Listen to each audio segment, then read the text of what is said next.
తెలంగాణ రాష్ట్రంలోని పూర్వపు కరీంనగర్ జిల్లాలో ఉన్న కాళేశ్వరంలో సరస్వతి పుష్కరాలు ఎంతో వైభవంగా జరుపుకుంటూ ఉన్నారు. ఈ పవిత్ర స్థలంలో 3 పవిత్ర నదులు గోదావరి, ప్రాణహిత, అంతర్వాహినిగా సరస్వతి ప్రవహిస్తూ ఉంటుంది.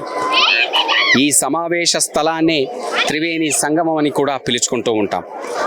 ఇక్కడ పవిత్ర స్నానం చేయడం వల్ల కాశీ, వారణాసి సందర్శించినంత ఆధ్యాత్మిక ప్రయోజనాలు కూడా భక్తులకు లభిస్తాయి. ఆ పరమేశ్వరుడి మెండైన ఆశీస్సులు కూడా లభిస్తాయి.